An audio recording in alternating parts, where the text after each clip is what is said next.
नमस्कार, आप देख रहे हैं खबरों की खबर। मैं हूं आपके साथ सुमित अवस्थी। सभी को स्वस्थ रहना चाहिए ताकि दवाओं की जरूरत ना पड़े, लेकिन ऐसे कम ही लोग होंगे जिन्होंने जीवन में कभी दवा ना ली हो। बीमार होने पर तो दवा लेनी ही पड़ती है, वो भी आज के ज़माने में जब हवा खराब हो गई है, पानी भी प्रदूषित है और खाने पीने की अधिकतर चीज़ों में खतरनाक केमिकल्स मिले रहते हैं। ऊपर से लाइफस्टाइल भी बिगड़ती जा रही है। ऐसे में बीमारियां आम हो गई हैं जिनके इलाज के लिए दवा अब ज़रूरी है। लेकिन अगर दवा को लेकर शक पैदा हो जाए या दवा जांच में फेल हो जाए तो चिंता होना लाजमी है। लोग डॉक्टर के भरोसे पर दवा लेते हैं और डॉक्टर कंपनियों के भरोसे पर दवाएं लिखते हैं। लेकिन अगर हम आपको ये कहें कि दवाएं जो आप खा रहे हैं उनके निर्माण में, उनके बनाने में गड़बड़ी हो रही है, तो आप क्या सोचेंगे इस बात को लेकर। और ये बहुत ख़ास बात हो जाती है क्योंकि नकली दवाओं का बाजार भी खूब तेज़ी से आगे बढ़ रहा है। ऐसे में दवाओं से भरोसा, दवा कंपनियों से भरोसा एक आम व्यक्ति का, एक आम बीमार व्यक्ति का हिल जाता है। खबरों की खबर में आज हम सबसे पहले इसी मुद्दे पर बात करने वाले हैं। हमारी आज की लीड स्टोरी यही है, बाजार में नकली दवाएं हैं। एक रिपोर्ट आई है 50 से ज़्यादा दवाओं के बारे में है कि उसके कुछ सैंपल्स हैं, उसके कुछ बैचेस ऐसे पाए गए हैं जहाँ पर गलत तरीके से उन दवाओं में या तो फर्जीपना है या नकलीपना है। मैं क्लियर कर दूं, 50 से ज़्यादा सैंपल्स हैं, उन सैंपल के कुछ बैचेस ख़राब पाए गए हैं, वो बाज़ार में थे। ये अगस्त महीने की रिपोर्ट आई है। इस खबर पर हम तफसील से बात करेंगे और डॉक्टर एसके सरीन इस मामले पर हमारे साथ खास मेहमान भी होने वाले हैं। हमारी दूसरी बड़ी खबर रूस से आई है आज। रूस में रूस के राष्ट्रपति व्लादिमीर पुतिन ने अब जो बयान दिया है वो बहुत ही डराने वाला है। परमाणु हमले की धमकी दी है। अब तक की यह सबसे बड़ी धमकी है और उनका निशाना कहीं ना कहीं अमेरिका और अमेरिका के साथी दोस्त देश हैं जिनको वो अपने निशाने पर लेना चाहते हैं। उस खबर पर हम सीधे तौर पर बात करेंगे। आखिरकार पुतिन की धमकी सीधे तौर पर यूक्रेन की सैनिक मदद कर रहे अमेरिका जैसे पश्चिमी देशों को है। इस पर भी खास मेहमान हमारे साथ जुड़ने वाले हैं। तीसरी बड़ी खबर जो आज इस बुलेटिन में हम फोकस करने वाले हैं वो हिमाचल प्रदेश से आई है। हिमाचल प्रदेश के युवा मंत्री हैं विक्रमादित्य सिंह, शहरी विकास मंत्री हैं। इन्होंने ही मुकाबला किया था अभी लोकसभा चुनावों में कंगना रनौत के खिलाफ। ये विक्रमादित्य सिंह अब खबरों में है। उत्तर प्रदेश सरकार की तर्ज पर रेस्टोरेंट और ढाबा मालिकों और रेहड़ी पटरी पर खाने का सामान बेचने वालों के लिए अपना नाम और पहचान डिस्प्ले करने का आदेश विक्रमादित्य सिंह ने मंत्री रहते हुए दिया है। कहा जा रहा है कि योगी मॉडल को कांग्रेस का एक नेता फॉलो कर रहा है, लेकिन इसके बाद अब कांग्रेस इनके बयान से पीछे हट गई है। हिमाचल कांग्रेस की फूट जो है वो खुलकर सामने दिखाई दे रही है। इस पर भी हम तफसील से आज बातचीत करेंगे। आज ये खबर भी हमारे फोकस में रहेगी। लेकिन सबसे पहले बात करना चाहेंगे आज की सबसे बड़ी खबर की, जो है कि पैरासीटामोल से लेकर पेंटासिड तक बाजार में नकली दवा है क्या। इसीलिए ये दवा लेने के लिए कुछ लोगों को सतर्क कर दिया गया है, या कहें कि बीते कुछ दिनों से जो खबरें आई हैं वो डराने वाली हैं। देश में दवाओं के नियमन या उनकी गुणवत्ता से जुड़ी सबसे बड़ी जो केंद्रीय संस्था है, जिसका नाम है the central drug standard control organisation यानी CDSCO, जो हर महीने जांच के लिए कुछ दवाओं को चुनता है, उस CDSCO ने अगस्त के महीने में 2 लिस्टों के जरिए अलर्ट जारी किया है। इसके मुताबिक 53 दवाओं के कुछ बैच ऐसे पाए गए हैं जो मानक गुणवत्ता वाले नहीं हैं, यानी नॉट ऑफ स्टैंडर्ड क्वालिटी, या फिर ये कहें कि कुछ बैच, कुछ दवाइयां इन्होंने नकली पकड़ ली हैं। लेकिन यहाँ एक बात ध्यान रखने वाली बहुत ज़रूरी है।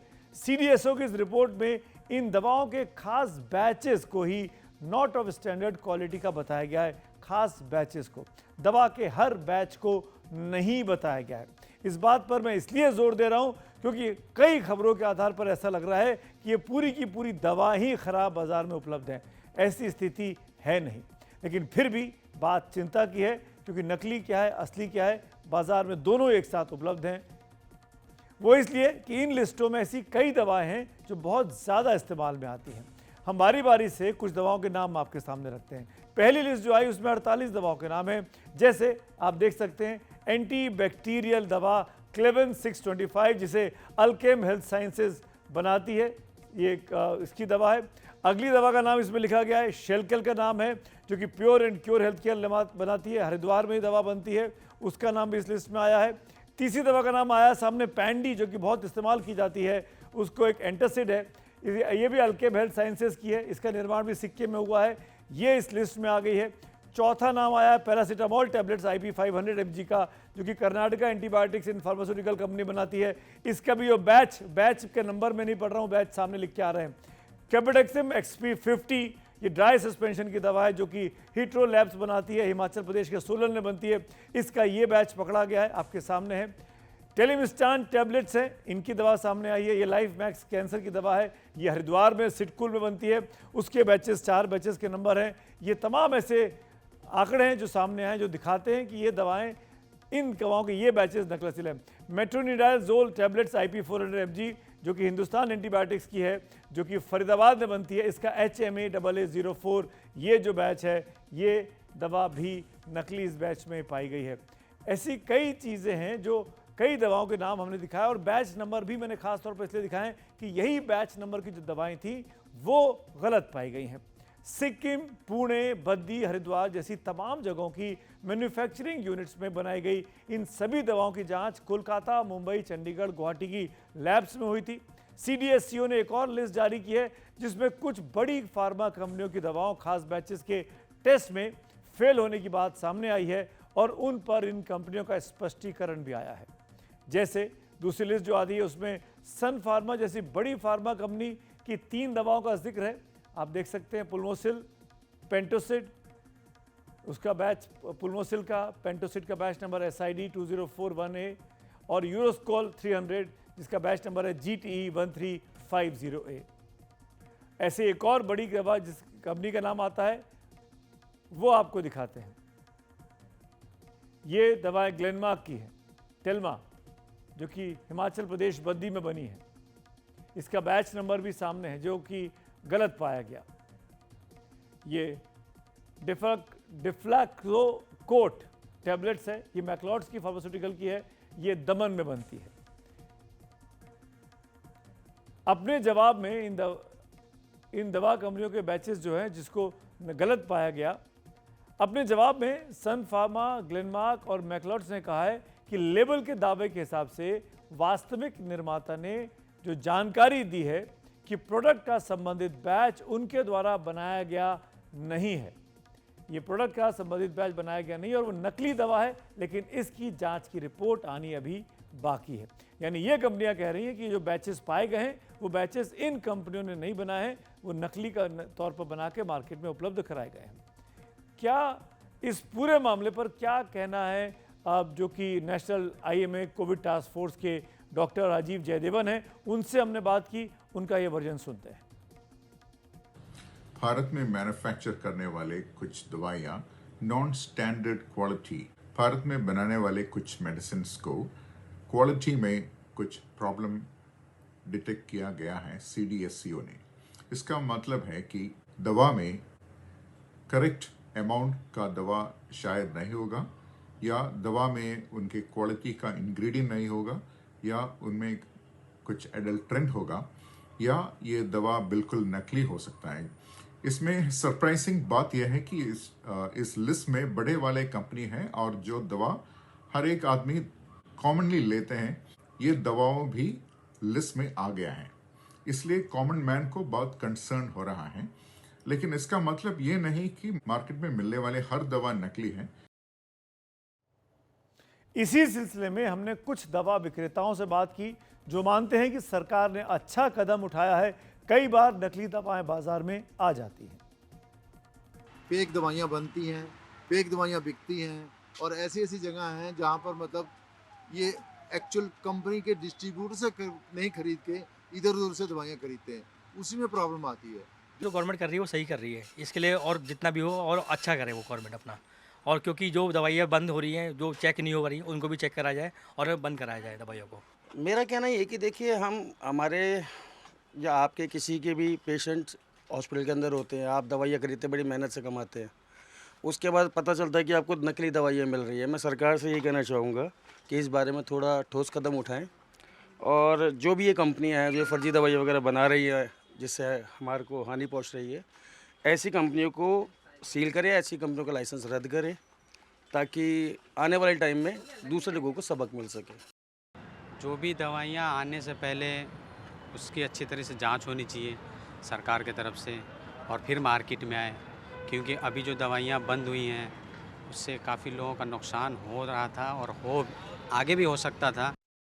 अब इस बात पर सभी की निगाह होगी कि दवा कंपनियों और सरकार द्वारा क्या कदम उठाया जाता है ताकि इन दवाओं को बाजार में आने से रोका जा सके, क्योंकि इन दवाओं का क्वालिटी टेस्ट में फेल होना आम जनता के जीवन के लिए गंभीर चिंता का विषय है। तो आइए, खराब गुणवत्ता की दवाओं और नकली दवाओं के मुद्दे पर ज़्यादा चर्चा के लिए हमारे साथ कुछ खास मेहमान जुड़ रहे हैं। बारी बारी से उनका परिचय आपसे करा देता हूं और फिर इस चर्चा को हम आगे बढ़ाते हैं। मेरे साथ डॉक्टर SK सरीन साहब जुड़ रहे हैं, जो कि जाने माने विशेषज्ञ हैं, दिल्ली के बड़े डॉक्टरों में गिनती होती है। बहुत बहुत स्वागत है। दिल्ली क्या, हिंदुस्तान के बड़े डॉक्टर में गिनती होती है। आपका बहुत बहुत स्वागत है। और मेरे साथ दोषी जी भी जुड़ रहे हैं, आपका भी बहुत बहुत स्वागत है। आप मैन्युफैक्चरिंग एसोसिएशन के अभी तक अध्यक्ष रहे थे, आपका भी बहुत स्वागत है इस चर्चा में, महेश दोषी साहब। लेकिन दोषी साहब, मेरा पहला सवाल आप ही से, डॉक्टर सरीन आपसे मैं इत्मीनान से बात करना चाहता हूं। पहले दोषी साहब से एक दो सवाल ले लूं, फिर मैं आपके पास आता हूं। दोषी साहब, किसका दोष है ये? नकली दवाएं बाजार में आ रही हैं, चोरों जो नकली दवा बनाते हैं उनका दोष मात्र है? जो कंपनियां जिनके नाम पर नकली दवाएं या नकली बैचेस सामने आ जाते हैं, उनका क्या फर्ज बनता है? सबसे पहले नमस्कार, हमारे व्यूअर्स को भी अच्छी सहज रहे उसकी शुभकामनाएं। आपका क्वेश्चन जो है किसको ब्लेम करना है, सो ये ब्लेम थोड़ा साइड पे रख के हम कुछ तथ्य बताना चाहते हैं कि ये नकली दवाइयाँ जो है वो आम लोगों के लिए स्पूरियस और नकली दवाइयाँ और NSQ सभी एक ही चीज़ हो जाती है। बट ये इसको हम लोगों को दो चीज़ों में बांटना चाहिए। नॉट ऑफ स्टैंडर्ड क्वालिटी, जिसकी जिसकी वजह काफ़ी और रहती है कि वो फेलियर होती है technology, human error, storage, transportation, analytical issue and in happen in across the globe. यानी कि इसका हम बचाव कोई करना नहीं चाहते हैं। इंडियन ड्रग मैन्युफैक्चरिंग एसोसिएशन हमारा बेसिक क्राइटेरिया है, दैट्स अ क्वालिटी एंड दूसरा जो है दैट्स अ स्पूरियस ड्रग।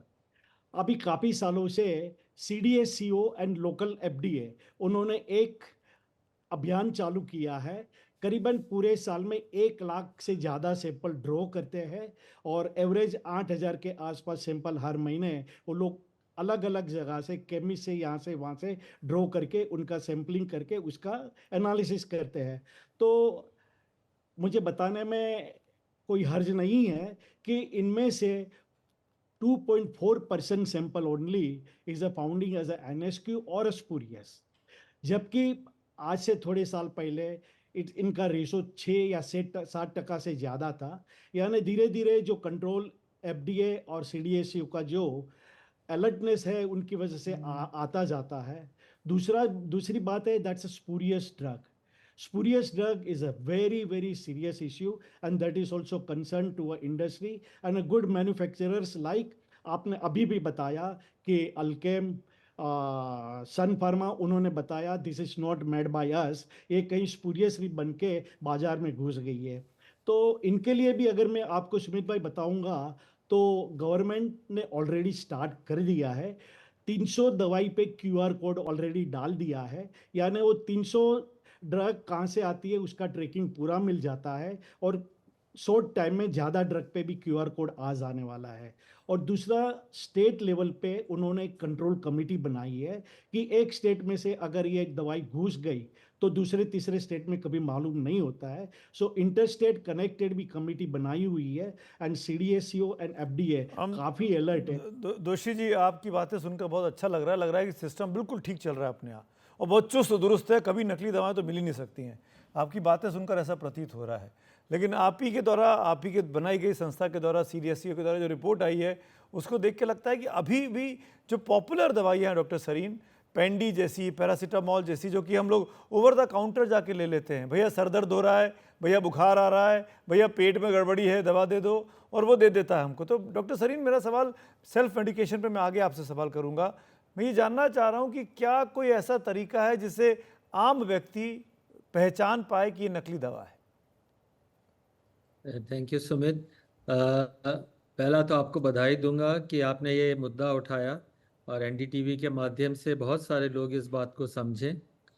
और दूसरा, सीडीएसको और बाकी जो भी एफडीए टाइप ऑर्गेनाइजेशंस है उनको भी बधाई है कि उन्होंने ये इनिशिएटिव लिया और बहुत ठोस कदम लिया। एक ब्रांडेड मेडिसिन होती है जो कि इनोवेटर लेता है, इनोवेशन वाला बनाता है, उसको हम Q1 कहते हैं कि हाँ ये क्वालिटी है, ये ओरिजिनल मैन्युफैक्चरिंग है। और जेनेरिक ड्रग्स जो है वो उसके इक्विवेलेंट होनी चाहिए, बिकॉज कि उसकी कॉस्ट कम होगी, इसलिए जेनेरिक ड्रग्स अलाउ की जाती हैं। और भारत को कहते हैं कि इंडिया फार्मेसी है वर्ल्ड की जेनेरिक ड्रग्स के लिए। तो हमारे लिए ये सबसे इम्पॉर्टेंट है कि जो इनोवेटर का फॉर्मूला है, जो इनोवेटर की क्वालिटी है, वो जेनेरिक ड्रग में दिखाई दे। क्योंकि लोग अगर पैरासीटामोल लेते हैं वो तो जेनेरिक है, पर हाँ क्रोसिन है, डोलो है, वो एक ओरिजिनल की है।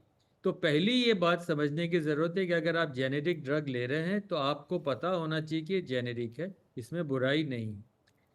दूसरा, अगर आप इनोवेटर की दवाई ओरिजिनल ले रहे हैं जो ब्रांडेड है, जो महंगी है, वो ज़रूर अच्छी होनी चाहिए। तो हमारे पास दो मुद्दे इसके सामने साथ आए हैं कि एक, कि जो ब्रांडेड ओरिजिनल ड्रग मैन्युफैक्चरर है उनकी दवाई में भी खोट है। क्यों है ऐसा खोट, उन लोगों को पता करना है, उनकी क्वालिटी एश्योरेंस करनी है, और ये उनकी जिम्मेदारी है। जो बड़ी कंपनियां हैं, ये उनकी जिम्मेदारी है कि वो अपना सर्वेलेंस रखें। राइट। जेनेरिक ड्रग्स जो मैन्युफैक्चर हैं, जैसा डॉक्टर दोषी साहब ने भी कहा, उनके लिए ये बहुत ज़रूरी है कि हर जगह उनकी बायो इक्विवेलेंस स्टडी होनी चाहिए, और वो कि ये drug A is equal to B। उनकी पैकेजिंग, आपको ध्यान हो कुछ समय पहले कफ सिरप के कारण बहुत से बच्चे बाहर दूसरी कंट्रीज के अंदर उनकी डेथ हो गई, बड़ा हिंदुस्तान का नाम खराब हुआ था। जी हाँ। और उसका कारण ये था कि उसमें जो कंटेमिनेशन का प्रोसेस है, उसमें एक डाइथिलीन ग्लाइकॉल करके एक प्रोडक्ट मिल गया जो कि थोड़ा टॉक्सिक हो सकता है। तो ऐसे प्रोडक्ट अगर मिल गए, हिंदुस्तान के बाहर आप भेज रहे हैं, उस पर क्वालिटी कंट्रोल नहीं है। तो हमारे यहाँ क्वालिटी कंट्रोल हो, बाहर की ड्रग्स के अंदर क्वालिटी कंट्रोल हो। तो इसके कई सारे मुद्दे हमें करने हैं। पहला, कि ये जो एक बैच लेकर के टेस्ट कर रहे हैं, इसका मतलब है कि वो पूरे सारे बैचेस उस दिन जहां बने हैं वो सारे हटा दिए जाए। फॉर एग्जाम्पल, आज की तारीख में 26 सितंबर के दिन एक एक्स कंपनी ने 3000 बैचेस बनाए, एक पकड़ा गया, बाकी सारे बैचेस उन्हें विड्रॉ करने चाहिए। ये लीगली नहीं है, पर उनकी कॉन्शियसनेस में होना चाहिए। जैसे फोर्ड कंपनी ने एक बैटरी खराब बनाई, बिल्कुल 2 लाख बैटरीज वापस मंगा लें कि साहब एक गाड़ी में एक बैटरी खराब पाई गई तो हम सारी बैटरीज वापस मंगा रहे हैं, सारे स्टीयरिंग व्हील्स वापस मंगा रहे हैं, सारे क्लच प्लेट्स मंगा रहे हैं। तो ये एक जिम्मेदारी अब हो सब कि पूरी की पूरी गाड़ी मंगा लेते हैं। पूरी अब तो गाड़ी मंगा लेते हैं। हम इसलिए ये काउंटरफीट या जो भी ड्रग है, उस दिन जितनी सारी मैन्युफैक्चरिंग हुई है सारे बंद हो जाएं, सारे वापस लें, ये उनकी जिम्मेदारी। उन्हें बड़ा लॉस होगा, पर ध्यान रखेंगे कि ये दोबारा ना हो। दूसरा, एक बहुत इम्पॉर्टेंट है कि हम उसकी पैकेजिंग और सीलिंग को बहुत ध्यान से देखें। सारा पैसा वो पैकेजिंग और सीलिंग में बचा लेते हैं, और वो ठीक नहीं, उसमें थोड़ा सा वो टाइट नहीं है, पानी चला गया। आप देखेंगे कि उसमें अगर ड्राई टेबलेट जो है वो कई बार वेट निकलती, साधारण आदमी को नहीं मालूम है। जी सबको ये भरोसा है कि हम अच्छी दवाई ले रहे हैं, पैसे दे रहे हैं अच्छी दवाई के, पर packaging and ceiling, these units must be inspected. Doctor दोषी, सॉरी सॉरी बीच में चाइना में एक इम्पॉर्टेंट बात मैं बताऊं, जी। यूएस और चाइना में मैन्युफैक्चरिंग अगर आप जेनेरिक कर रहे हैं, बायो इक्विवेलेंस है, तो आपकी मैन्युफैक्चरिंग सेम लेवल की, सीलिंग यूनिट सेम लेवल की, packaging same as the original manufacturer. तो राइट हमारी सीलिंग, पैकेजिंग और मैन्युफैक्चरिंग ओरिजिनल मैन्युफैक्चरर की लेवल की हो, तभी उनको लाइसेंस मिले। बिना लाइसेंस की भी आप लोग दवा बेच लेते हैं, आपने कहा। तो ये बहुत ज़रूरी है कि क्वालिटी मेंटेन हमारी की जाए। अब आईडीएमए के मुखिया होने के नाते, भले ही आप पास में थे डॉक्टर दोषी, लेकिन मैं आपसे पूछना चाहूँगा दोषी साहब, क्या आपको लगता नहीं है कि ये बहुत ज़रूरी है कि एक कड़ा कानून होना चाहिए? जैसे जो बात बहुत अच्छी की कि एक बैच खराब निकलता है, उस बैच को रिकॉल नहीं किया जाता है, वो बैच कहीं ना कहीं किसी ना किसी तरीके से किसी और बाजार में बिक रहा होता है, उसके बारे में कोई नियम कायदा नहीं है। कोई नियम कायदा ऐसा भी हो कि अगर आपने नकली दवा बनाई, बेची, उनको उम्र कैद की सज़ा क्यों नहीं होनी चाहिए? सुमित जी, बहुत अच्छा क्वेश्चन है आपका। और मुझे आपको बताने में खुशी हो रही है कि अभी अभी न्यू ड्रग एक्ट अमेंड किया है और स्पूरियस ड्रग के लिए उनमें इम्प्रिजनमेंट की सज़ा डाली हुई है। और डॉक्टर सरीन साहब ने सही बताया है कि अगर आपका बेच फेल हो रहा है तो आपको आपकी मटेरियल मार्केट से रिकॉल करनी चाहिए। और यहाँ की मेजोरिटी जो बड़ी बड़ी कंपनी है, स्मॉल स्केल भी है, वो this rule they applying. And ये एक्चुअली एफडीए और सीडीएसईओ का एक बनाया हुआ रूल भी है कि you have to recall your medicine and you can not sell that medicine into the market. So Sarin साहब जो बता रहे हैं वो सही बात है कि एज अ मैन्युफैक्चरर्स खुद को ही अपने आप बिफोर टेलिंग द अथॉरिटी उनको ये मटेरियल रिकॉल करनी चाहिए। और सुमित जी, मुझे आपको बताने में ये भी कोई हरकत नहीं है कि आज काफ़ी कंपनियां हैं हमारी, they have approved there plant in the US FDA also. और जी। आज यूएसए में भी जो 3 गोलियां खाई जाती है उनमें से 1 गोली इंडिया से जा रही है। यानी जो ब्लैक पार्टिकल्स है इंडस्ट्री में कि जो स्पूरियस ड्रग बना के डाल देते हैं और इंडस्ट्री का नाम खराब करते हैं। तो यहाँ पे हमारी सीडीएसईओ और एफडीए भी काफ़ी कड़क है, बहुत विजिलेंट है और डे बाय डे एक्चुअली बहुत प्लांट भी अपग्रेड सब हो रहे हैं। शेड्यूल एम है, रिवाइज शेड्यूल एम है, WHO एमपी है। और काफ़ी अभी क्वालिटी में और पैकिंग में जो डॉक्टर साहब ने बताया, that's a very perfect thing. Packing, ceiling, उनमें ज़्यादा से ज़्यादा खर्च करके अपना जो प्रोडक्ट है उसको प्रोटेक्ट करना चाहिए। और आज प्रैक्टिकली सभी कंपनियां ये अप्लाई कर रही है। जी। अभी जो 6% से 2.4% पे ये जो बातें आई है तो हमें बहुत means we are very much optimistic कि ये जल्दी से जल्दी हम 2.4 से 1% पे ले आए और स्लोली वो 0 भी हो जाए। बिल्कुल यही But तमन्ना zero और यही कोशिश हम सबकी होनी भी चाहिए डॉक्टर दोषी। खासकर जो मार्केट में, जो बाज़ार में ऐसे लोग बैठे हुए हैं जो गलत काम कर रहे हैं, अगर उनको हम स्ट्रिंजेंट पनिशेबल एक्शन दें और वो खबरें भी आएँ कि नकली दवा बनाने के लिए ये कड़ा एक्शन लिया गया, तो ऐसे में भी लोगों का हौसला टूटेगा जो गलत काम करते हैं। डॉक्टर दोषी, आपने वक्त निकाला, इसके लिए शुक्रिया आपका दोषी साहब। लेकिन डॉक्टर सरीन आप रहिएगा मेरे साथ, आपसे कुछ और 1-2 सवाल करने हैं। अब वो मैं इसलिए आपको रोक रहा हूँ सरीन साहब, क्योंकि हमने एक चीज़ और देखी जिसका जिक्र मैंने शुरू में किया कि एक अहम मुद्दा है। ये देखा गया कि देश में कई लोग बिना डॉक्टर की सलाह के दवाएं ले लेते हैं, जैसे पेंडी या शेल्कियल जैसी दवाइयाँ जिसके कुछ बैचेज इस बार गड़बड़ी पाई गई, या फिर कई बार मल्टीविटामिन होता है जो लोग अपने आप लेने लगते हैं। सर दर्द या पेट दर्द की दवा भी अपने आप लेने लगते हैं। भारत में तो कितने ही लोग आपको ऐसे मिल जाएंगे जो खुद दवा ऐसे बताते हैं जैसे वो खुद डॉक्टर हो कि फला दिक्कत के लिए फला दवा ले लो क्योंकि मैंने ली थी। इसे सेल्फ मेडिकेशन कहते हैं। इसे लेकर इसी साल मार्च में एक रिसर्च पेपर का नतीजा सामने आया। पेपर का शीर्षक है self medication prevalence and associated factors among adult population in northern India, a community based cross sectional study. यानी उत्तर भारत की वयस्क आबादी में खुद दवा लेने का प्रसार और उससे जुड़े पहलू। इस रिसर्च पेपर के मुताबिक 66.4% लोगों में खुद दवा लेने की आदत है, यानी वो बिना डॉक्टर की सलाह के दवा ले लेते हैं। इनमें से अधिकतर लोग बुखार की दवा अपने आप लेते हैं, उनकी संख्या करीब 45% की है। ये सेल्फ मेडिकेशन में बुखार की दवा खुद लेते हैं। खांसी की दवा लेने वाले करीब 40.1% लोग हैं सेल्फ मेडिकेशन के नाम पर। और इसी तरीके से 31.8% लोग ऐसे हैं जो जुकाम की दवा अपने आप ले लेते हैं। सेल्फ मेडिकेशन में एलोपैथी की दवाओं को 83.2% लोग खुद ही लेते हैं। पैरासीटामोल तो सबसे आम दवा है, 52% लोग इसे खुद से ले लेते हैं। 21% लोग कफ का सिरप खुद ले लेते हैं। 40% लोगों के मुताबिक वो सुविधा के लिए सेल्फ मेडिकेशन करते हैं, यानी उनके पास टाइम नहीं होता है। 35.3% लोगों का कहना है कि वो समय की कमी के कारण ऐसा करते हैं। जिन लोगों को सर्वे में शामिल किया गया, 64.4% लोग फार्मासिस्ट की सलाह पर दवा ले लेते हैं, यानी काउंटर पर जाकर बोलते हैं कि भैया फला चीज़ की दवा हमको दे दो, फला तकलीफ है, और भैया हमको जो केमिस्ट होते हैं वो हमको दे देते हैं। शहरी इलाकों में सेल्फ मेडिकेशन इस रिपोर्ट के मुताबिक ज़्यादा पाया गया है। लेकिन ये चलन ठीक नहीं है। भारत में दवाएं बिना डॉक्टर की पर्ची के भी बड़ी आसानी से उपलब्ध हो जाती हैं, लेकिन ऐसा करना अपनी सेहत से खेलने से कम नहीं है। डॉक्टर से बेहतर कोई नहीं बता सकता कि किसी को दवा लेनी चाहिए या नहीं, और लेनी चाहिए तो कौन सी लेनी चाहिए और कितनी लेनी चाहिए। इसी पर आगे की बातचीत करते हैं डॉक्टर सरीन से, जो कि ILBS institute of liver and biliary sciences के डायरेक्टर हैं, हमारे साथ बने हुए हैं। शुक्रिया डॉक्टर सरीन एक बार फिर से। सेल्फ मेडिकेशन कितना खतरनाक है, होना चाहिए या नहीं होना चाहिए?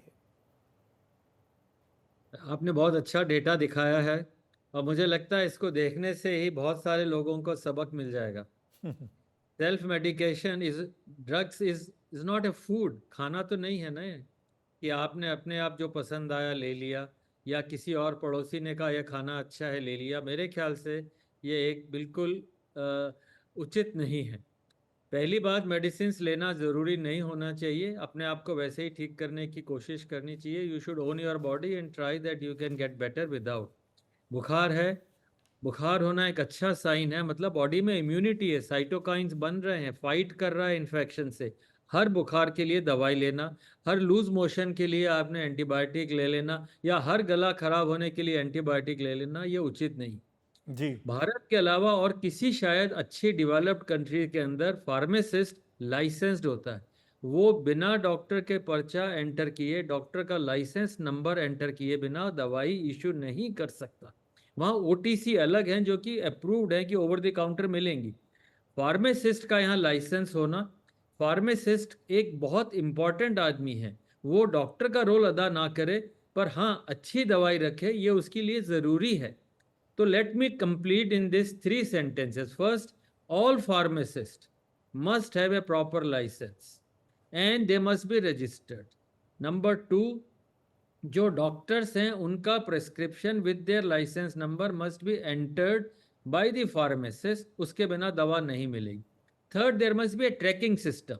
जैसे आप पासपोर्ट है, आप जरा सा वहाँ दिखाइए, पूरे 5 साल की कहानी आपके साथ आ जाती है। उसी तरीके से जब फार्मासिस्ट दवाई बेचे, जो ही वो अपना दवाई में एंटर करेगा दवा कहाँ बनी है, जैसे QR कोड है, जी। कहाँ बनी है, किसको दी है, किसने लिखी है, कितनी क्वांटिटी में दी है, और क्या उसके साइड इफ़ेक्ट्स बताए हैं कि नहीं।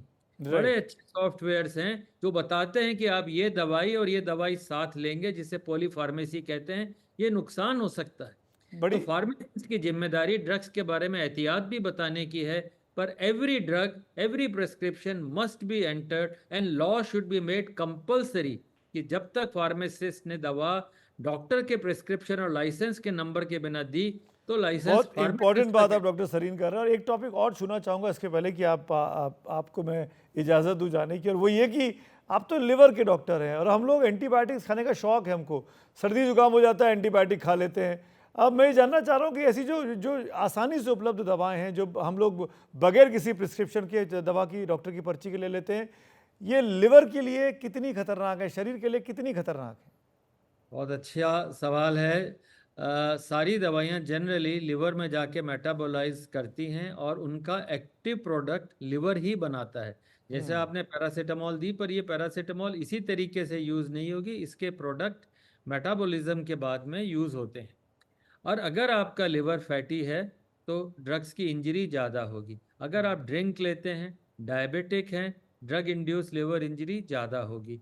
मोटापा है आप में, एजेड हैं, या आपका इम्यूनिटी किसी कारण से कैंसर या उससे कम है, ये सारे चीज़ें लिवर को वीक करती हैं और ड्रग इंड्यूस्ड इंजरी ज़्यादा हो जाती। एंटीबायोटिक ले लिया आपने और मालूम पड़ा 5 दिन बाद जॉन्डिस हो गया, पेन किलर ले लिया, मालूम पड़ा कि जॉन्डिस हो गया।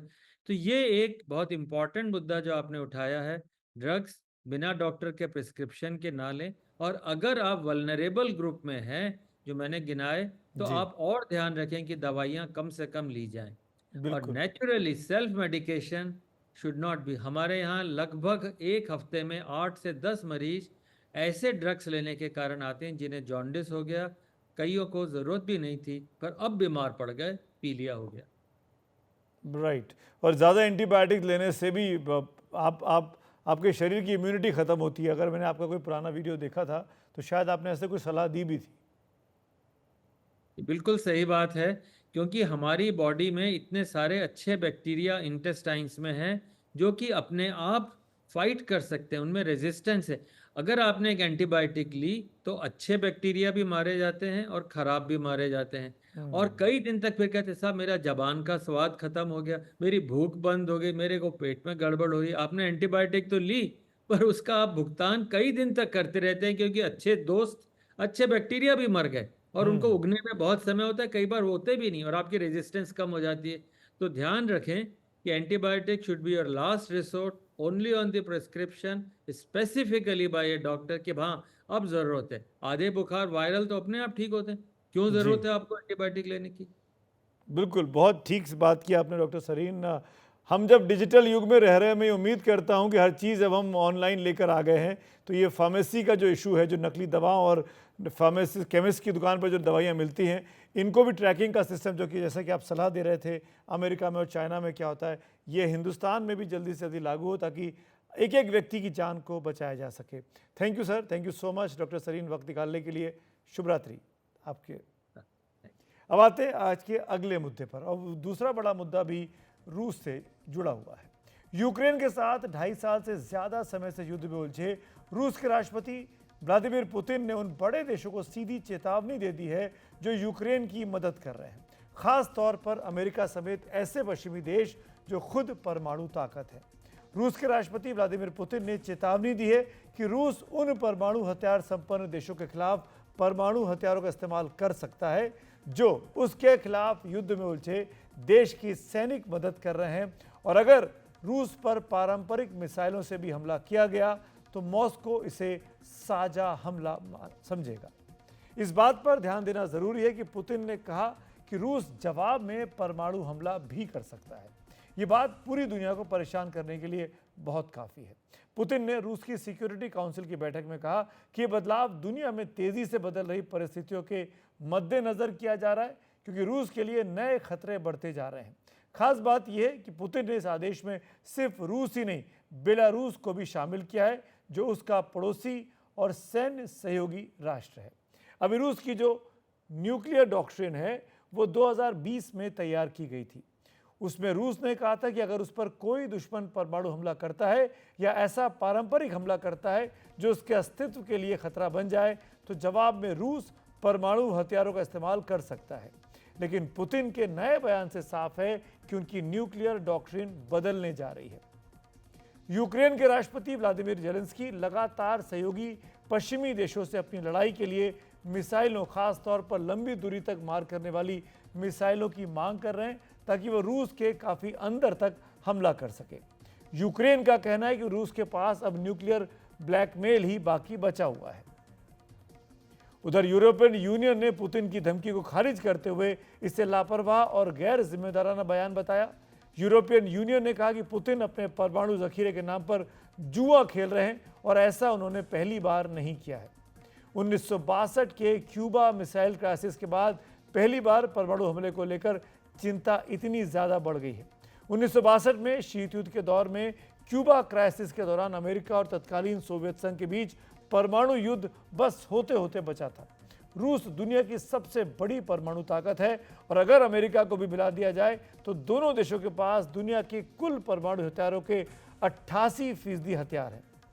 यानी आप समझ सकते हैं कि अगर परमाणु युद्ध छिड़ा और उसमें रूस और अमेरिका आमने सामने हुए तो दुनिया का क्या हश्र होने वाला है। इसी मुद्दे पर ज़्यादा चर्चा के लिए हमारे साथ मॉस्को में भारत के पूर्व राजनयिक रहे अनिल त्रिगुणायत जी इस वक्त जुड़ गए हैं। बहुत बहुत शुक्रिया सर बात करने के लिए। पुतिन साहब की ये जो धमकी है, ये जो चेतावनी है, इसको किस अंदाज में देखना चाहिए? क्या वो सीरियस हैं या वो सिर्फ डराने का काम कर रहे हैं? देखिए, जो ये कोई भी हथियार होता है वो कभी ना कभी यूज करने के लिए ही बनाया जाता है। शुरू में जब बैलेंस ऑफ पावर था शीत युद्ध के दौरान, और 62 की बात आपने कही जब क्यूबा क्राइसिस हुआ था, तब भी एक तरह का बैलेंस ऑफ पावर थी। तो बैलेंस ऑफ पावर जब होती है तो दोनों को म्यूचुअली एश्योर्ड डिस्ट्रक्शन का खतरा होता है, तो वो डिटरेंस का काम करते हैं। लेकिन इस वक्त यह है कि लड़ाई, युद्ध जो है डायरेक्टली तो भले ही यूक्रेन के साथ है, लेकिन इनडायरेक्टली रशिया और जो पूरा वेस्टर्न कंट्रीज हैं, यूएस उनका लीडर है, उसके साथ में रशिया अपने युद्ध को मानता है। और ऐसे में जो उनको बड़ी मिसाइलें मांगने गए हैं मिस्टर जेलेंस्की, प्रेसिडेंट जो हैं यूक्रेन के, और बड़े बड़े उनके पास हैं हथियार मांग रहे हैं कि ताकि दूर तक मार कर सकें, मॉस्को भी कब्जे में आ जाएगा। तो उसके चलते व्लादिमीर पुतिन ने एक अपनी जो न्यूक्लियर डॉक्ट्रिन है 2020 की, उसमें ये चेंजेस लाया है। इसमें चेंज ये है सबसे बड़ा कि पहले ये होता है कि न्यूक्लियर अटैक हो रहा है या आपको खतरा है उस बात का होने का, तब आप उसके रिस्पॉन्स में करें या डिटरेंस करें। जैसे भारत का no first use right. Nuclear doctrine है हमारी। लेकिन उनका यह है कि अगर कोई भी मुल्क, अब इसमें उन्होंने ऐसे लोग भी शामिल कर लिया जो नॉन न्यूक्लियर कंट्रीज हैं, लेकिन अगर उनको न्यूक्लियर कंट्री सपोर्ट कर रहे हैं, चाहे वो ट्रेडिशनली मिसाइल से या हाइपरसोनिक मिसाइल से, जिस तरह के ड्रोन, जिस तरह की भी अटैक हो, उसको जब उनको ये असेस करे कि उनका एग्जिस्टेंशियल थ्रेट है, तो वो उसका एक टैक्टिकल वेपन्स करें या वो दूसरे न्यूक्लियर वेपन से करें। रशिया के पास टैक्टिकल न्यूक्लियर वेपन जो हैं, वो आप ये सोच लीजिए जो हिरोशिमा और नागासाकी के ऊपर गिरा था, उससे 4 गुना ज्यादा किलोटन के हैं। वो 20 किलोटन का था, इनके पास 75 से 80 किलोटन के टैक्टिकल न्यूक्लियर वेपन है।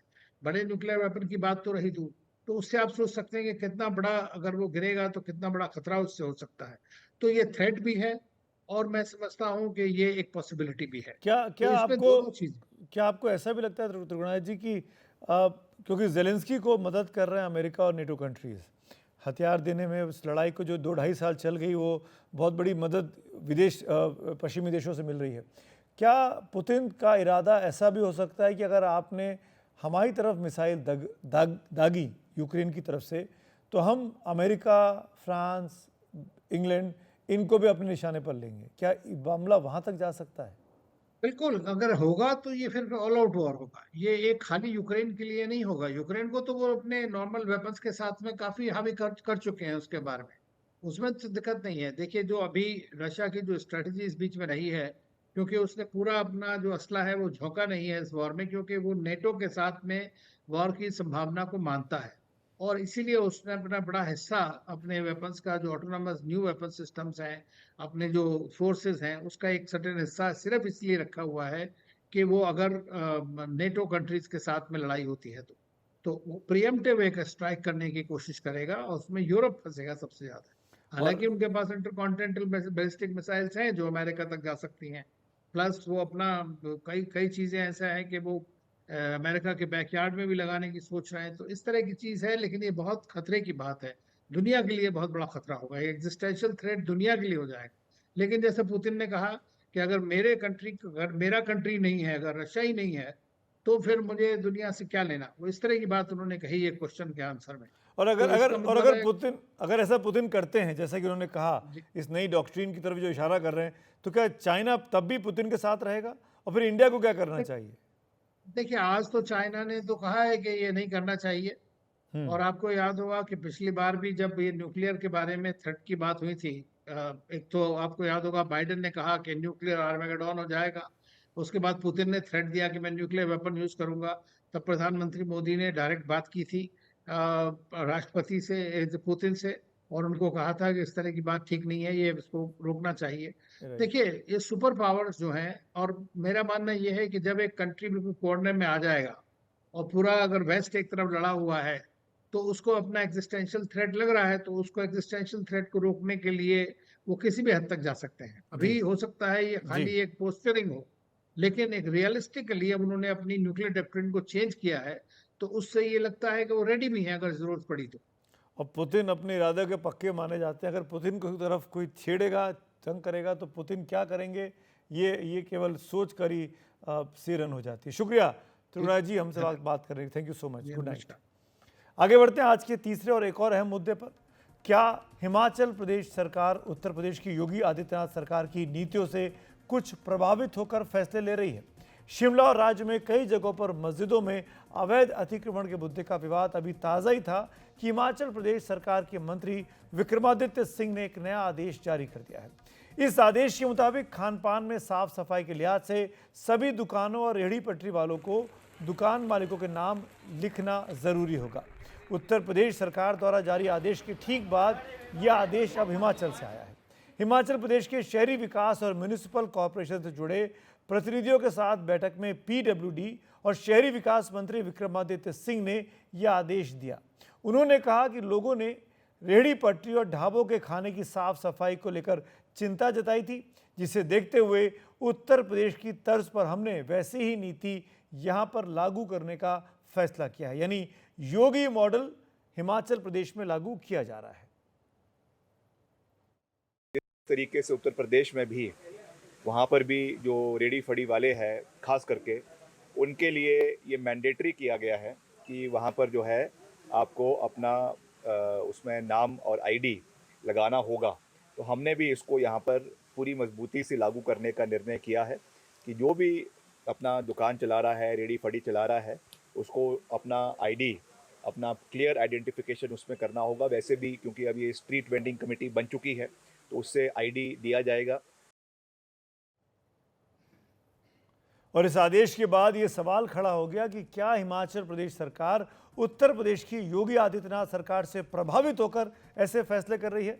इस मुद्दे ने तूल पकड़ा तो कांग्रेस इसे लेकर विक्रमादित्य सिंह की ओर से सफाई देने लगी। हिमाचल प्रदेश कांग्रेस के प्रभारी राजीव शुक्ला ने कहा कि इस मुद्दे को उत्तर प्रदेश से जोड़ना ठीक नहीं है। जहां तक विक्रमादित्य जी की बात है, हमारी मुख्यमंत्री जी से भी कल बात हुई, विक्रमादित्य जी से बात हुई। वो उसमें है ये कि विधानसभा अध्यक्ष ने कमेटी बनाई, तो जो जगह जगह जो वेंडर बैठ जाते हैं, रेडी वाले, पटरी वाले, तो ये भाई इनको एक स्थान दो, इनको लाइसेंस दो और इनको रेगुलेट करके ताकि वो बैठें, ताकि उनको पुलिस वाले भगाएं भी नहीं और जो जगह दी गई उस जगह पे बैठें। उसमें आधार कार्ड भी लगेगा, सब लगेगा जब लाइसेंस। लेकिन ऐसा कुछ भी नहीं है कि उनको बाहर तख्ती लगानी पड़ेगी कि हमारा ये फला की दुकान है, मेरा नाम ये है। ये सब कुछ नहीं है। वो रेगुलेट करके ताकि रेहड़ी पटरी वालों को बैठने की सही जगह मिले और उससे ट्रैफिक भी डिस्टर्ब ना हो, क्योंकि पहाड़ी इलाका है, बहुत छोटे रोड होते हैं। तो इस दृष्टि से वो किया गया है। विक्रमादित्य ने भी उसमें स्पष्टीकरण दिया है कि सिर्फ रेगुलेट करने की बात है, वो कोई योगी पैटर्न पे या वहाँ तो उस चीज, हर चीज को राजनीति तो कम्युनल उससे करती है। हाँ, ये वो बात नहीं है। राजीव शुक्ला का बयान तो विक्रमादित्य सिंह के बयान को रफू करने की कोशिश लग रहा है, लेकिन हिमाचल कांग्रेस के कई नेताओं ने विक्रमादित्य सिंह के बयान को उनका निजी बयान बता दिया है। हिमाचल प्रदेश के chief parliamentary secretary Sanjay Awasthi ने कह दिया कि विक्रमादित्य सिंह को ऐसे बयानों से बचना चाहिए। उन्होंने कहा कि जब जिम्मेदारी बड़ी हो तो सोच भी बड़ी रखनी चाहिए।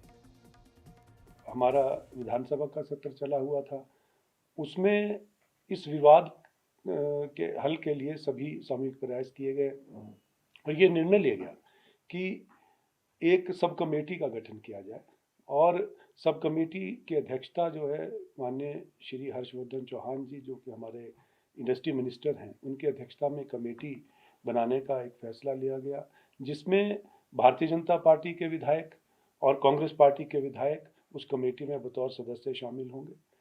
तो और इस विवाद को लेकर जो है वो अपनी एक रिपोर्ट सबमिट करेंगे, उसके बाद जो है ये इम्प्लीमेंट होगा। तो जब तक ये कार्यवाही समाप्त नहीं होती है, जब तक ये इस अपनी उनकी रिपोर्ट सबमिट नहीं होती है, तो इस तरह की कोई भी बयानबाजी जो है वो मैं समझता हूँ कि वो व्यक्तिगत टिप्पणी उसको लेनी चाहिए। तो विक्रमादित्य सिंह के बयान को व्यक्तिगत टिप्पणी के तौर पर सीपीएस संजय अवस्थी देख रहे हैं। साफ है, हिमाचल प्रदेश कांग्रेस ने विक्रमादित्य सिंह के बयान से किनारा किया है और विक्रमादित्य सिंह अपने मुद्दे पर खुद सफाई देने के लिए अब आगे नहीं आ रहे हैं। हमने उनको बुलाने की कोशिश भी की थी। इसी पर अब ज्यादा चर्चा के लिए हमारे साथ हिमाचल प्रदेश के मुख्यमंत्री के सलाहकार नरेश चौहान साहब जुड़ रहे हैं। शुक्रिया चौहान साहब बात करने के लिए। अब किसकी तरफ से बात करेंगे आप, विक्रमादित्य सिंह की तरफ से कि सुक्खू साहब की तरफ से? देखिए, हम सरकार की तरफ से, जो सरकार का रुख है और इसको लेके जो गलतफहमियां हो रही है, जिसको गलत ढंग से इसको टेकअप किया गया है मैटर को, उस पे आपको हम बताएंगे और देश को भी बताना चाहेंगे कि ऐसा कोई कानून अभी तक नहीं बना है। आपके सामने स्थिति स्पष्ट की है, जैसे शुक्ला जी ने बात की या संजय अवस्थी जी ने जो बात की है, वो फैक्ट्स है इसमें कि हमने इसमें विधानसभा के पटल पे माननीय स्पीकर साहब ने एक कमेटी बनाई है, जिसमें कांग्रेस के विधायक भी हैं और भाजपा के विधायक भी हैं। वो इस पे फैसला लेंगे कि वेंडर्स के लिए हम किस तरह की नीति बनाने जा रहे हैं। उनकी मीटिंग्स होगी और वो बैठक करेंगे हमारे नरेश इंडस्ट्री जी, मिनिस्टर हमने वो सफाई सुनी राजीव शुक्ला जी की भी और संजय अवस्थी की भी, आप उसी बात को तीसरी बार बोल रहे हैं। फिर विक्रमादित्य सिंह जी ने ये क्यों कहा? ये फैक्ट्स है इसके। उन्होंने योगी मॉडल ये का नाम facts है क्यों जो लिया? हम आपको बता रहे हैं। उन्होंने योगी मॉडल का नाम लिया अपने बयान में, ये क्यों कहा उन्होंने? क्या वो फैन हो गए योगी आदित्यनाथ के कामकाज के? नहीं नहीं, ये बिल्कुल योगी जी से या एक वेंडर्स नीति के लिए हमें यूपी के मॉडल को अपनाने की ज़रूरत है। हम तो जिस वक्त ये उन्होंने किया भी था, तो ये सुप्रीम कोर्ट में गया था मामला, और हम उसके समर्थक नहीं हैं। ये हमारे लिए, हमारा देश में लोकतांत्रिक प्रक्रिया के हिसाब से, लोकतंत्र के हिसाब से आप कॉन्स्टिट्यूशन सबको इजाज़त देता है, देश के कोई किसी भी कोने से आके आप हमारे राज्य में काम धंधा कर सकते हैं। हम उसका सबका स्वागत करते हैं। उसके लिए नीति बना रहे हैं कि जो लोग आते हैं बाहर से, उनका हमारे पास रिकॉर्ड होना चाहिए कि वो कहाँ से आए तो हैं, मैं ये मानूं कहाँ पर वो कि काम धंधा माननीय कर रहे हैं। मंत्री ये विक्रमादित्य हमारी सिंह जी नीति है का और इसको ये बयान निजी बयान था? ये ठीक है कि यूडी मिनिस्टर ने अपने ऑफिसर्स के साथ कोई बात की है, लेकिन सरकार का कोई फैसला ऐसा नहीं। आप समझते हैं कि जब इसके लिए कमेटी बनी है तो उसके बाद ये कैबिनेट में जाएगा, डिस्कशंस होगी, और जो स्टेक होल्डर्स हैं और जो लोगों की राय है, सबकी राय को लेने के बाद कैबिनेट में इस पे फैसला लेना है। चौहान ये साहब, उन्होंने हम अपनी हम सब इस इतिहास को भी जानते हैं कि सुक्खू साहब से पटती नहीं है। 2 धड़े कांग्रेस के दिखाई दिए थे और एक बार तो टूटने की कगार पे पार्टी आ गई थी। अभी कुछ महीने पहले की बात है। एक घटना और याद दिलाता हूँ, जब अयोध्या में मंदिर बना तो सबसे आगे चले गए थे विक्रमादित्य सिंह जी अयोध्या दर्शन करने के लिए, बाकायदा डंके की चोट पर गए। कांग्रेस पार्टी के बड़े बड़े नेता नहीं गए, बुलाने के बावजूद भी बीजेपी ने मुद्दा बनाया। क्या विक्रमादित्य सिंह बीजेपी के करीब जा रहे हैं, हाँ या ना? नहीं, वो तो वही जान सकते हैं कि उनकी अपनी विचारधारा क्या है। लेकिन जहाँ तक आपने पार्टी में 2 धड़े की बात की, बिल्कुल नहीं। अभी हमारा बाई इलेक्शन हुआ, आप देखें 6 सीटें हम कांग्रेस पार्टी ने जीती हैं। जो हालात हिमाचल प्रदेश में किए गए, सरकार को गिराने का प्रयास हुआ, अस्थिर करने का प्रयास हुआ, उसके बावजूद हिमाचल प्रदेश के लोगों ने सुखविंदर सिंह सुक्खू जी की सरकार को अपना पूरा समर्थन दिया। दोबारा से 40 विधायक हमारे हैं जनता के सहयोग से, और ये सरकार लोगों के लिए काम कर रही है। एक लास्ट जो लाइन, कमिटमेंट्स हमारी सरकार ने की थी, उसको पूरा कर रहे हैं। मुख्यमंत्री ने या आपने विक्रमादित्य सिंह से बात की है और कहा है कि इस तरह की बयानबाजी ना की जाए जिससे पार्टी और सरकार एम्बेरस्ड हो? स्वाभाविक तौर पे इस चीज पे बात हुई होगी मुख्यमंत्री जी की, लेकिन ये मैं अवस्थी जी आपको बता रहा हूँ, ये कानून नहीं बना है, ना ही इस पे कोई अभी चर्चा हुई है, ना ही कमेटी की अभी कोई मीटिंग हुई है। ये उनका पर्सनल अपनी राय अपने मंत्रालय में हो सकती है, लेकिन सरकार की तरफ से ऐसा कोई फैसला नहीं है, और ना ही इस मॉडल को हमको कहीं से यूपी से लाने की जरूरत है। ठीक है, इसमें हम काम करेंगे, हमने कमेटी बना दी है, सबको साथ लेके। ठीक है, और हमको तो पता भी नहीं चलता अंदरूनी बैठक में क्या हुआ है, लेकिन खुद आके मंत्री ने बाहर बोला और इन्होंने योगी मॉडल का नाम लिया तो खबर इतनी बड़ी हो गई, वरना तो कोई खबर थी नहीं अगर आप अंदरूनी कैसी बैठक कर रहे हैं। तो शुक्रिया चौहान साहब हमसे बात करने के लिए, वक्त निकालने के लिए। बहुत धन्यवाद, थैंक यू वेरी मच। तो अब विक्रमादित्य सिंह के बयान पर कांग्रेस सफाई दे रही है, लेकिन अब विक्रमादित्य सिंह क्या करेंगे उस पर हमारी नजर आने वाले वक्त में बनी रहेगी। छोटा सा ब्रेक, तुरंत लौट के आते हैं।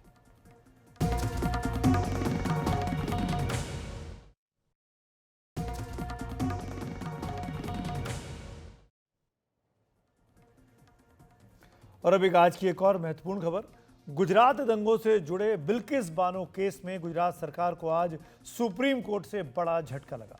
बिल्किस बानो केस के दोषियों को जेल भेजने के आदेश को गुजरात सरकार पुनर्विचार याचिका के जरिए चुनौती दे रही थी, लेकिन गुजरात सरकार को उच्च अदालत से कोई भी राहत नहीं मिली है। हमारे सहयोगी आशीष भार्गव पूरी जानकारी दे रहे हैं। गुजरात के बिल्किस बानो केस में गुजरात सरकार को एक बड़ा झटका लगा है और सुप्रीम कोर्ट ने बिल्किस बानो को 11 दोषियों को जो समय से पहले रिहा कर दिया था, उनको वापस जेल भेजने के फैसले में कोई भी बदलाव करने से या फिर पुनर्विचार करने से इनकार कर दिया है। सुप्रीम कोर्ट ने कहा है कि गुजरात सरकार की याचिका में कोई मेरिट नहीं है और इसके अलावा जो 8 जनवरी का उसका फैसला था उसमें कोई भी रिकॉर्ड पर कोई भी जो त्रुटि है वो नज़र नहीं आती है, और इस मामले में खुली अदालत में सुनवाई की मांग भी गुजरात सरकार की सुप्रीम कोर्ट ने ठुकरा दी है। जस्टिस बीवी नागरत्ना और जस्टिस उज्जवल भुइयां की बेंच ने रिव्यू पिटीशन पर पुनर्विचार याचिका जो गुजरात सरकार ने दाखिल की थी उस पर यह अपना फैसला सुनाया है। दरअसल गुजरात सरकार ने कहा था कि सुप्रीम कोर्ट 8 जनवरी के अपने इस फैसले पर एक बार फिर से विचार करें, जिसमें 11 दोषियों को जो समय से पहले गुजरात सरकार ने रिहाई दी थी, उनको सुप्रीम कोर्ट ने वापस जेल का रास्ता दिखा दिया था। साथ ही साथ कुछ टिप्पणियां गुजरात सरकार के ऊपर की थी और कहा था कि इस मामले में साफ है कि गुजरात सरकार ने गठजोड़ सांठगांठ करके जो है इन दोषियों को रिहाई दी और उसकी मिलीभगत इस पूरे मामले में थी। सुप्रीम कोर्ट ने यह भी कहा था कि समय से पहले रिहाई का आदेश देने के लिए गुजरात सरकार नहीं बल्कि महाराष्ट्र सरकार जो है वो सक्षम प्राधिकरण था। गुजरात सरकार ने गलत तरीके से इन सब लोगों को रिहाई दी है। तो ये सुप्रीम कोर्ट में गुजरात सरकार ने कहा था कि जो टिप्पणियां सरकार के खिलाफ की गई हैं वो उचित नहीं है और इससे पूर्वाग्रह उनके ऊपर होता है। इसलिए सुप्रीम कोर्ट इन जो टिप्पणियों को वापस ले, इन टिप्पणियों को इस आदेश में से हटा दे, लेकिन सुप्रीम कोर्ट ने अब इससे भी इनकार कर दिया है। बिल्किस बानो के इस केस में सुप्रीम कोर्ट का रुख लगातार सख्त बना हुआ है। तो आज खबरों की खबर में फिलहाल इतना ही। शुभ रात्रि।